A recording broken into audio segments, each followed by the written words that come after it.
Chances are that you know what it's like to be strapped for time. Definitely. I know that I personally have never been busier than I was over the past 4 to 5 months. Yep, I gotta go. And while I was able to get everything I needed to get done, even as more and more kept coming in, the one thing that was consistently getting sacrificed were the things that were important for just me. That's never a good idea. In order to try and create a better work-life balance, I actively sought out ways to try and optimize the way I do things.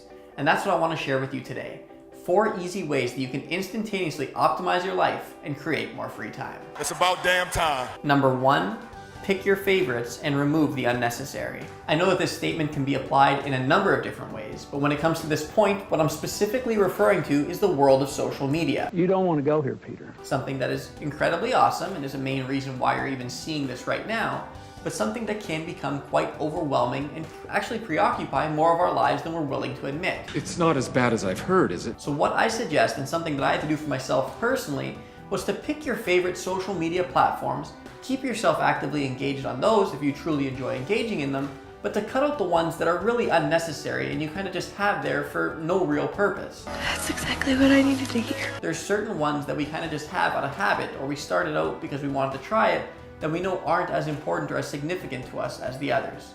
So try and just optimize by selecting the ones you know you actually want and need. Number 2, ask and you shall receive. No matter how many times people have helped you in the past, it's amazing how many of us still struggle to actively ask for help on things that we need to have resolved, that we either don't have the time to do or don't know how to do immediately. That's the truth, baby. While asking may seem unkind or very scary to do at times, it really isn't as complicated as our minds make it out to be. Are you messing with me right now? If there is someone that you know that can do what you're looking for them to do, whether it be something that they would be willing to do for free or something you'd have to pay them a small amount for, don't be afraid to ask. Even if they say no, you're in no different a position than you are now. You're blowing my mind, Frank. Ask and you might be surprised by how many people are actively willing and actually hoping to help you out. Number 3, delegate, automate, and trust. This one is definitely along the same lines as number 2, but what I'm referring to here is those work tasks or those personal tasks that you don't personally necessarily need to do,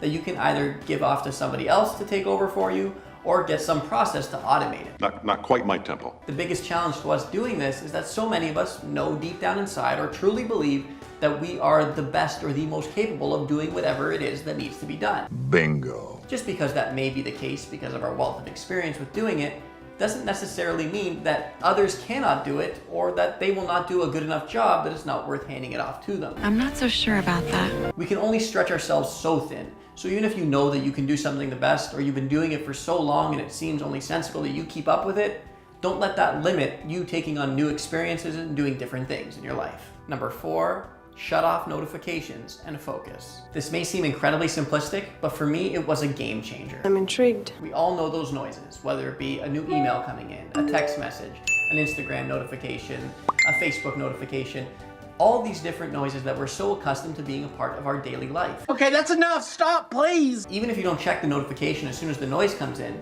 it's amazing how distracting even just the noise itself can be on our focus to what we're currently working on. Trust that if it really is an emergency or it's something that needs to be done instantaneously, they will find multiple ways to contact you. So always keep one line open. But most of the things that we instantaneously distract ourselves with are not emergencies, are not things that need our immediate attention. And it's up to us to make sure that they stay that way. Thank you. To see more content like this regularly, be sure to subscribe to my YouTube channel and to like me on Facebook to be a part of my mission to make personal development more interesting for both of us.